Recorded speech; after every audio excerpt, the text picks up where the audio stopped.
ನಮಸ್ಕಾರ ವೀಕ್ಷಕರೇ, ಆಲ್ರೈಟ್ ಕನ್ನಡ ಚಾನಲ್ಗೆ ಸುಸ್ವಾಗತ.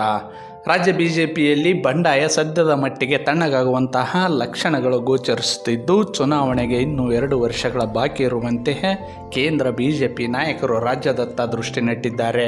ರಾಜ್ಯ ಸರ್ಕಾರದ ವೈಫಲ್ಯಗಳು ಹಾಗೂ ಅಲ್ಪಸಂಖ್ಯಾತರ ಓಲೈಕೆ ವಿಚಾರವನ್ನೇ ಮುಂದಿಟ್ಟುಕೊಂಡು ಮುಂದಿನ ದಿನಗಳಲ್ಲಿ ಪಕ್ಷ ಸಂಘಟನೆ ಮಾಡುವಂತೆ ರಾಜ್ಯ ನಾಯಕರಿಗೆ ಖಡಕ್ ಸೂಚನೆ ನೀಡಿದ್ದಾರೆ.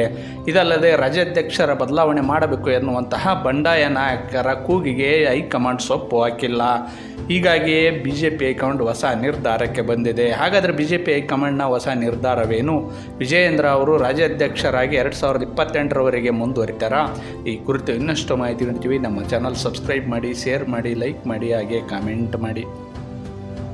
ಕರ್ನಾಟಕ ರಾಜ್ಯ ವಿಧಾನಸಭೆ ಚುನಾವಣೆಗೆ ಇನ್ನೂ 2 ವರ್ಷ ಬಾಕಿ ಇರುವಂತೆಯೇ ರಾಜ್ಯ ರಾಜಕೀಯದಲ್ಲಿ ಹೊಸ ವಿಚಾರಗಳು ಮುನ್ನೆಲೆಗೆ ಬರುತ್ತವೆ. ಆಡಳಿತಾರೂಢ ಕಾಂಗ್ರೆಸ್ನಲ್ಲಿ ಅಧಿಕಾರಕ್ಕಾಗಿ ಕಚ್ಚಾಟ, ಶಾಸಕರು ಪರಸ್ಪರ ಬೈದಾಟ ಹಾಗೂ ಅಭಿವೃದ್ಧಿ ಕಾರ್ಯಗಳಿಗೆ ಹಣ ಇಲ್ಲದೇ ಇರುವುದು ಸರ್ಕಾರವನ್ನು ಇಕ್ಕಟ್ಟಿಗೆ ಸಿಲುಕಿಸಿದೆ.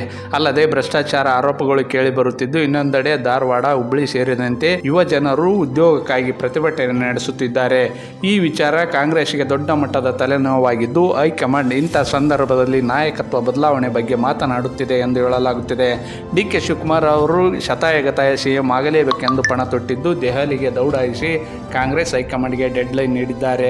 ಇನ್ನೊಂದೆಡೆ ಬಿಜೆಪಿ ಕೂಡ ಸೈಲೆಂಟ್ ಆಗಿ ಪಕ್ಷ ಸಂಘಟನೆ ಮುಂದಾಗಿದ್ದು, ಬಣ ರಾಜಕೀಯ ಮಾಡುವವರಿಗೆ ಖಡಕ್ ಸಂದೇಶ ಕಳಿಸಿದೆ. ಈಗಾಗಲೇ ಬಣ ರಾಜಕೀಯ ಮಾಡಿ ವಿಜಯೇಂದ್ರ ವಿರುದ್ಧ ಹಲವು ನಾಯಕರು ತೊಡೆ ತಟ್ಟಿ ಹೈಕಮಾಂಡ್ಗೆ ದೂರು ನೀಡಿದ್ದರು. ಈ ಬಗ್ಗೆ ಹೈಕಮಾಂಡ್ ಸೊಪ್ಪು ಹಾಕಿಲ್ಲ. ವಿಜಯೇಂದ್ರ ಅವರಿಗೆ ನಾಯಕತ್ವವನ್ನು ನೀಡಿದ್ದು, ಯಾವುದೇ ತಲೆ ಕೆಡಿಸಿಕೊಳ್ಳದೆ ಎಲ್ಲರನ್ನು ವಿಶ್ವಾಸಕ್ಕೆ ಪಡೆದುಕೊಂಡು ಪಕ್ಷ ಸಂಘಟನೆ ಮಾಡಿ ಎಂದು ಹೈಕಮಾಂಡ್ ಖಡಕ್ ಸೂಚನೆ ನೀಡಿದೆ. ಅಲ್ಲದೆ ಬಿಜೆಪಿ ಜೆಡಿಎಸ್ ಮೈತ್ರಿ ಇದ್ದು, ಮೈತ್ರಿ ಧರ್ಮವನ್ನು ಪಾಲಿಸುವಂತೆ ಬಿಜೆಪಿ ರಾಜ್ಯಾಧ್ಯಕ್ಷರಿಗೆ ಸೂಚನೆ ನೀಡಿದೆ ಎಂದು ಹೇಳಲಾಗುತ್ತಿದೆ.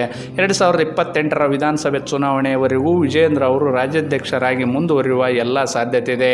ಆ ಮೂಲಕ ಮುಂಬರುವ ಚುನಾವಣೆ ಸಂದರ್ಭದಲ್ಲಿ ವಿಜಯೇಂದ್ರ ಅವರ ನೇತೃತ್ವದಲ್ಲೇ ಬಿಜೆಪಿ ಚುನಾವಣೆಗೆ ಹೋಗುವ ಎಲ್ಲ ಸಾಧ್ಯತೆ ಇದೆ ಎಂದು ಹೇಳಲಾಗುತ್ತಿದೆ. ಒಟ್ಟಾರೆಯಾಗಿ ಬಿಜೆಪಿ ಹೈಕಮಾಂಡ್ ರಾಜ್ಯದಲ್ಲಿ ಬದಲಾವಣೆ ಮಾಡಲು ಮುಂದಾಗದೇ ಇರುವುದು ವಿಜಯೇಂದ್ರ ಅವರಿಗೆ ಆನೆ ಬಲ ಬಂದಂತಾಗಿದ್ದು, 2028ರ ವಿಧಾನಸಭೆ ಚುನಾವಣೆ ವಿಜಯೇಂದ್ರ ಅವರ ನೇತೃತ್ವದಲ್ಲೇ ನಡೆಯಲಿದೆ ಎಂದು ಬಲ್ಲ ಮೂಲಗಳು ತಿಳಿಸಿವೆ.